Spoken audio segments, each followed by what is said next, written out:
The average commuter in Tennessee, Kentucky, and Indiana spends about 49 minutes per workday in the car. That equals about 4.1 hours per week or 205 hours per year. But most BNI members are in sales, service, networking, and relationship-based businesses. The average outside salesperson spends about 21 hours per week behind the wheel. That equals about 1,050 hours per year, a college bachelor's degree in 20 credit hours. When you break that down into classroom instruction time, it equals about 1,800 classroom hours. So if you are in outside sales and you spend about 21 hours per week in your vehicle, you're sitting in about 1,050 hours of potential learning time every year. At that pace, you would reach a classroom instruction equivalent of a college degree in about 1.7 years. Hi, this is Ryan Reed with BNI Advantage Podcast.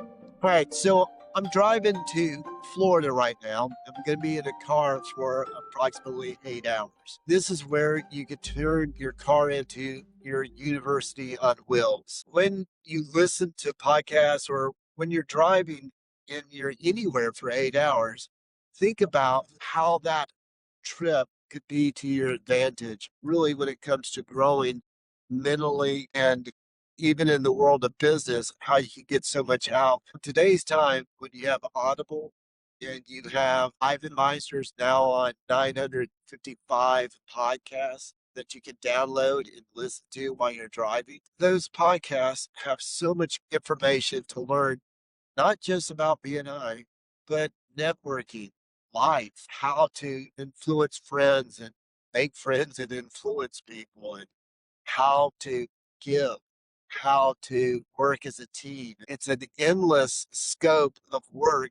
that you could be working on while you're driving. Taking that time from listening to the radio, news, or whatever you typically listen to, actually listen to something that's like Stephen Covey's 7 Habits of Highly Effective People. Then act on it. Write down some notes. Dictate to your phone. See if you can teach something. Communicate to someone on your team, someone in your company, someone that may mean something to you. Just when you realize how important time is. We all have the same 24 hours in a day, obviously. But what are you doing with it? Are you just blowing bubbles? Meaning you're just chewing gum mentally all day long, or are you improving? I've always found it very interesting. When people say, hey, be a 1%. If you learn 1% a day, 365 days, now in essence, you're 365 better. But, that sounds great. But, what if you could really, if that was far fetched, what if you could really be 100% better this time next year? Because every time you got your university on wheels, your vehicle, you were learning and you were getting better. When you start thinking about people that drive 2 3 hours every day because that's what they commute, you could get a college degree inside of your vehicle, which is really the whole essence of why Zig Ziglar is, when I think, coined the phrase university on wheels. You can really get a college degree in 2 years at half the time when you're spending that much time in your vehicle. So make that time good value. When I take long trips, at the end of the trip, I feel like so mentally stimulated that I want to take another trip. And I want to drive. I don't mind going on trips by myself. Just look at things from different perspectives, from different people, getting to hear their points. The time that we spend in their car, it can be so valuable. And just tap into it.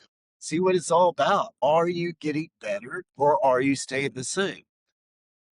And this may be one of Zig Ziglar's statements, which if I quote Zig Ziglar a lot, it's because I listen to him a lot. And he once said, our brain is like a bucket of water, and the bucket has holes in it. And if you're not constantly putting more water in, filling it, you're losing. we forget so many things. And if you'll think about things that you were good at when you were young, maybe even subjects like geology or algebra, could you do a algebra equation right this second like you did when you were in high school? I'm not sure I could even do so. I'd have to have someone to cheat off their test anyways sitting beside me. So there's no one in my car, so I would probably fail that algebra test for sure or that question. The point is, I once did. And since I haven't used it so many years, I've forgotten. So if you think of that, if we're not constantly relearning things that we have even known very well, but we're not using it, we're losing it. Our brain really is a muscle. And if you're not exercising that muscle on a daily basis, you're getting lazy in your brain.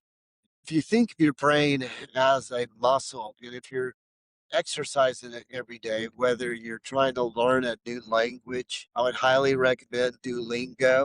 I've been studying Spanish now for 1,250 days. The point would be is you're making your mind work. Our brains are naturally lazy, create habits. So therefore it's just a system. Then your brain can think on autopilot again. And if we realize those things and say, oh, well, I'm going to keep my brain working, I'm going to keep on exercising it, you're going to get to the point where you feel like you're learning at a higher rate than most people. And that would make sense when you start to say being a one percenter. So, because if you truly were learning something every day and getting better, as you are also forgetting things, keep in mind. And so at the end of the year, instead of saying, well, yeah, I'll be 365%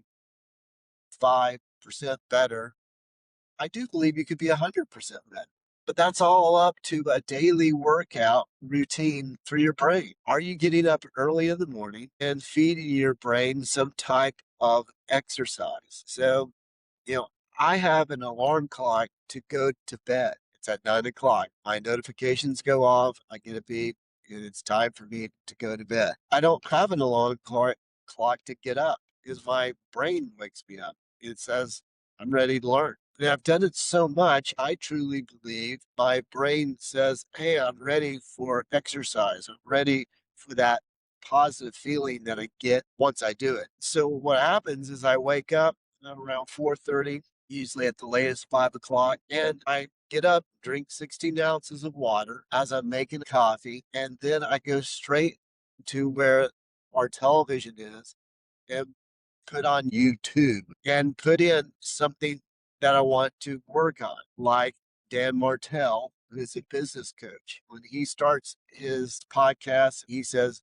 hey, here are 6 ways to be successful. Let's dive in. And bam, you're getting 1, 2, 3, 4, 5, 6. Now that's first thing in the morning. And it really inspires you to try new things. When you start to learn more about AI, you start to learn more about marriage counseling, how to work with people, how to negotiate. Go to YouTube and ask for highlights of Think and Grow Rich. And it'll then give you like the 13 points of Think and Grow Rich in 20-minute video. You know, the amount of information we have and it's so easy to get to is just so important. But are we making the right choices? And when you get up early in the morning and you start learning, just think of it this way: get your CU, get one right off the bat. Try doing one a day. That, and this is one of the mindsets of BNI. You're supposed to do one a week. Well, if you look at that as a minimum, not a maximum, and say, well, I want to do one a day, try that and do it first thing in the morning, right off the bat. It only takes 15 minutes. Just look for something that you could listen to for 15 minutes. Technically, one full CE is an hour, but if you did 4 of them, the point is learn something every morning quickly and start getting yourself in a habit. Then when you get in your car, it's up naturally. Then now you're listening while you're driving. Comical. I'm not suggesting that you do podcasts while you're driving. It's like, hey, you know, what a better way to get more out of what you're doing than recording or even talking to yourself? You can learn so much. So think about this. You listen to something and then you record yourself teaching yourself. Go back and listen to it. The student is the greater teacher. When you learn and then you teach back, you're now a student on two sides of it. That's really where you retain it the most. Going deep into these lessons that you can live, like listening to Brian Tracy's 21 Steps to be a Self-Made Millionaire, and listen to one and then say, oh, I'm going to ask myself what I think about his first point, which is think big. It's like, all right, well, what is thinking big? Well, it's obviously these big dreams, these big goals. And what does that mean to you? And so now you're having these inner conversations with yourself that's really making you think and making you grow. And it's fun. You can joke, you can laugh to yourself. It's such a better place than driving and listening to uh, music. I like music and I like a lot of classic rock and roll. I grew up being a Led Zeppelin fan. But saying that, that's just like bubblegum. You could be listening to a very boring book and fall asleep. I'm with you on that. But try recording yourself. Try just talking to yourself. See how that works for you. One of my main points by doing BNI Advantage podcast is to help you think different about Power One as your maximum. You should really be saying, this is a minimum what I could be doing to get better. If just one a week is going to get me results, then why not seven? When it comes to CEUs, we've got to always stay green and growing, looking for ways to improve ourselves. And really, next year, you should be 100% better. Probably need to focus on the interstate. So I will see you on the next BNI Advantage podcast. I'm back in the studio working on ways to help you get more ROI out of BNI. I'm Ryan Reed. Thank you.